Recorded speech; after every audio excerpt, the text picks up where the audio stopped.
It's no surprise that when I talk to couples, and especially when they're on the brink of their marriage splitting, it usually seems like the guy will take the side that, why didn't you tell me this stuff? Like, I didn't know how upset you were. And I think that this is a valid point because women initiate more divorces than guys do. And I believe that women are less likely to sit down and really tell their partner what's going on, what they're feeling, what they're struggling with. In other words, I think women get exasperated and they just get, overwhelmed and they're like, I quit. I just can't keep doing this. They may feel like they tell their husband repeatedly what's wrong, but I don't think it's done in a direct way where the husband can really listen to it and hear it. For that reason, I'm making this video, and I don't want to call it complaints because it's much deeper than that, but it's 7 big issues where women feel like they're alone in the marriage. And rather than guys hearing this and getting defensive, which I think many of you guys will, I want you to back up and think about what I'm saying and say, wait a minute. Maybe this therapist is really trying to advocate for us. Maybe this therapist is really trying to help warn us before it goes on too late. Maybe this therapist is trying to get us to step up and talk to our wives before the relationship starts getting deteriorated by something we don't see coming. Because if you're able to say that, then this video will be extremely helpful to you. Okay, the first thing women in surveys with marriage therapists, that it's the American Association of Marriage tells us, is that they feel like the guy never asks how they're doing. Now, it may seem that that's a trivial thing, but think about it. If you're working all day and you're used to this man giving you attention and you want this man 100%, like this is your husband and you're depending on them, then it only makes sense that you're going to want them to start looking at you and asking you how you're doing. I mean, you did that all through dating. You had a wonderful dating life.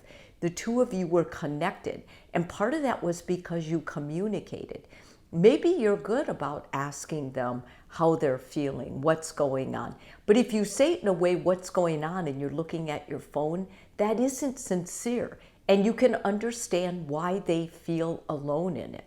Or if you ask them, how's it going, but you're not really there to listen to their response, then they're going to be able to see that through that. It's not genuine.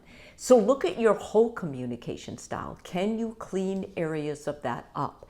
Secondly, the woman says she feels like she has to do everything. If you think about it, the invisible load is something we're talking a lot about. That's everything. That's the house, that's the finances, that's work outside the home, that's the kids, sick kids, who takes off, it's cleaning, it's all these chores. In most reports, 87% of what happens in the home, the work part, is on the woman's shoulders. And that includes her having to delegate to you, because I know a lot of you guys are really good and you'll step up and say, what do I need to do? You've got to stop that. You need to be part of that boss team that says, okay, let's draw out what we need to do, who needs to do it, and get these chores handled so that meaning your wife, is not doing everything. It's not okay to give her that responsibility silently or otherwise, saying, well, I'm out all day working, so is she. You still have to step up and do your part.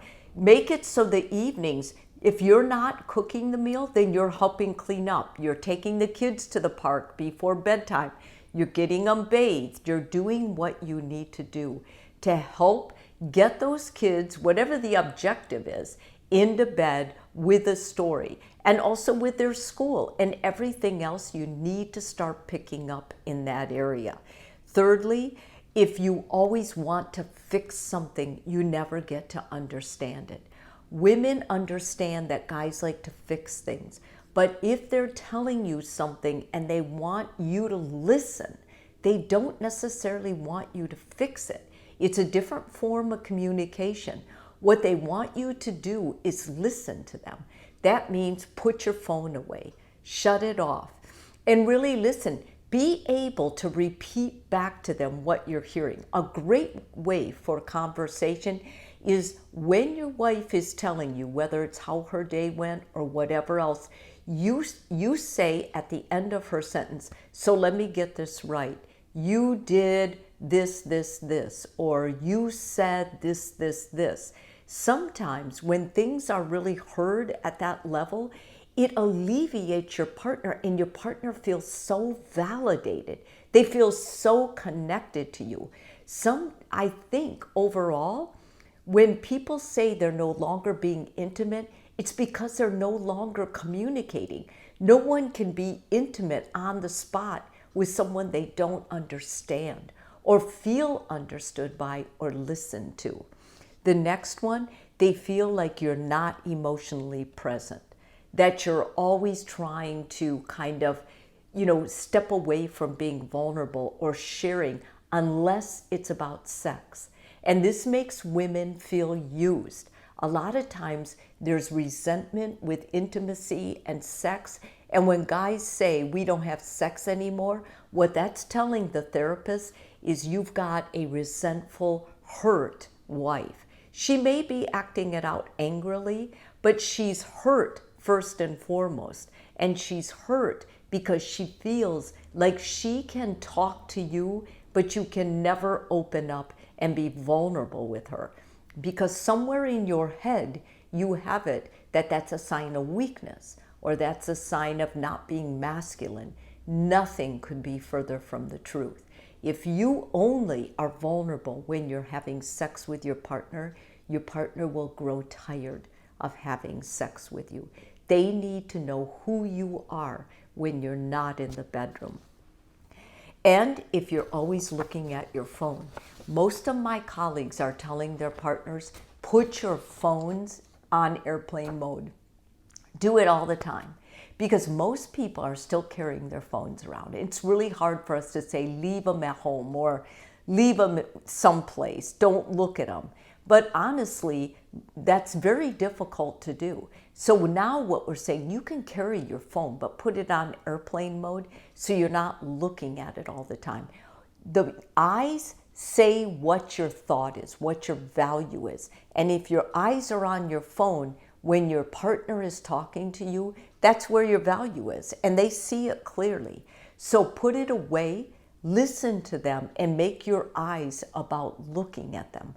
That's where your value is, and automatically your partner will feel that. Women will often say they feel like their partner's an overgrown kid. They're just another person they have to take care of. You should never want that for yourself. You're a man.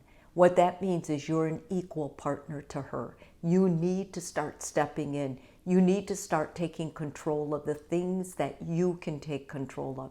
You should not be taking orders.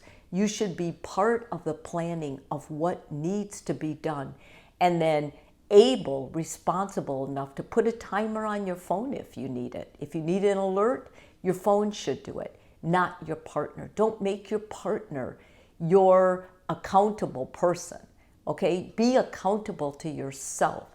Get your discipline together and do what you say you will do. And lastly, be kind. Be kind and be there for her at times other than sex. Women have no complaint, for the most part, about how your performance is in the bedroom. It's when you get away from the bedroom and you ignore them or don't give them attention or put your attention on your phone or don't do your part of the relationship. No one can continue a relationship with this. This isn't your mother. This is your wife. And it's important for you to honor that, to be grateful for that, and to let her know that every single day. If this video is helpful for you, please subscribe. And if you're already a subscriber, I just want to say thank you so much.